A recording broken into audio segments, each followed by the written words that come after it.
Hello everyone, कैसे हैं आप सभी। मैं चीनू ठाकुर जायसवाल वेलकम करती हूँ आप सबका सक्सेस विद सौरसा क्लासेस में। आज डिस्कस करेंगे हम एक topic, Israel should stop. Yes, Israel को रुक जाना चाहिए। और ये कौन कह रहे हैं और क्या होगा इंडिया का नेक्स्ट मूव इस वॉर के लिए, आइए देखते हैं।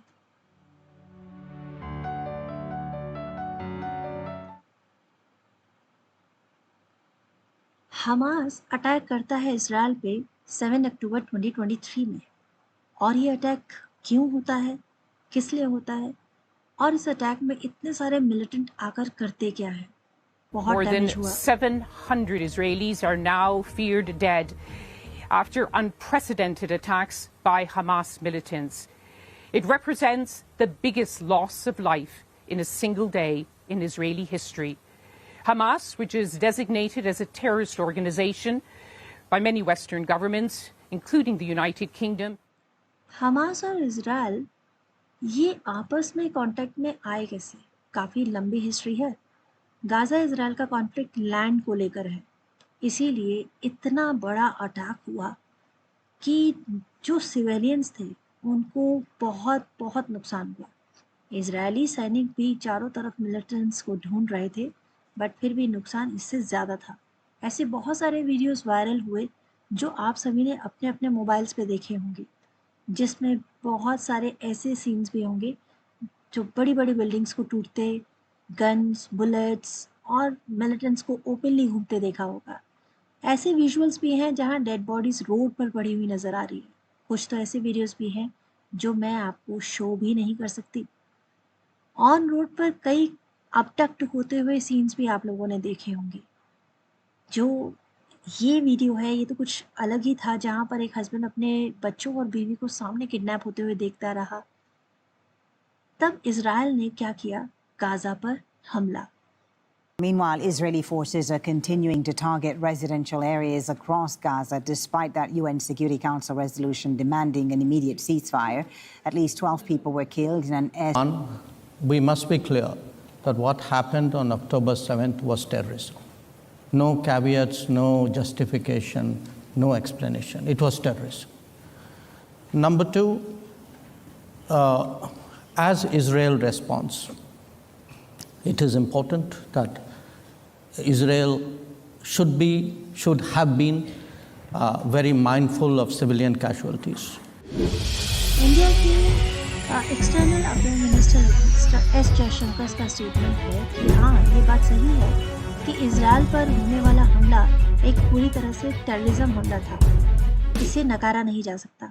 लेकिन अब जब इजराइल ने हमास को अटैक करने के लिए गाज़ा पर जो हमला किया है और कंटिन्यू वो जो बैटल है चल रहा है, और ऐसा वो म्यूनिख सिक्योरिटी कॉन्फ्रेंस में कहते हैं कि ये सही नहीं होगा और थोड़ा सा इजराइल को इस बारे में सोचना होगा कि जो सिविलियंस हैं उनको कितना नुकसान हो रहा होगा गाज़ा में।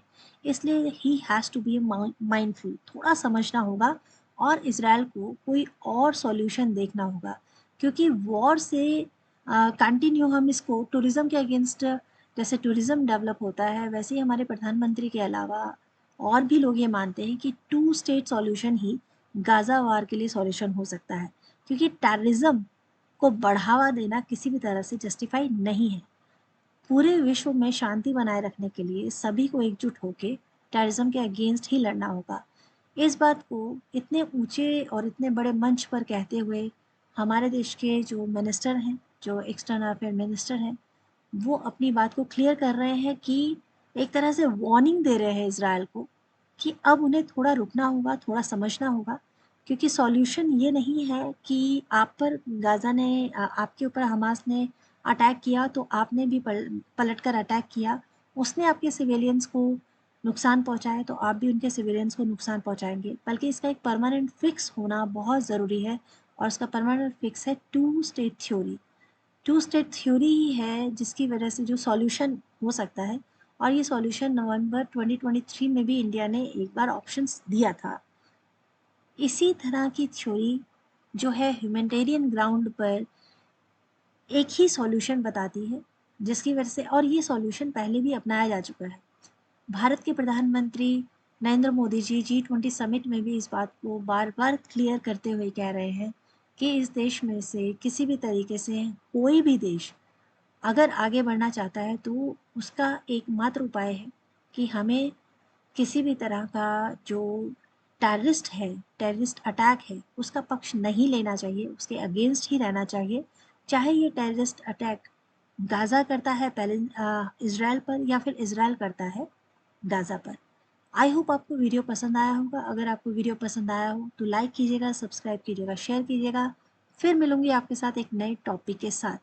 तब तक thank you so much, good night and take care.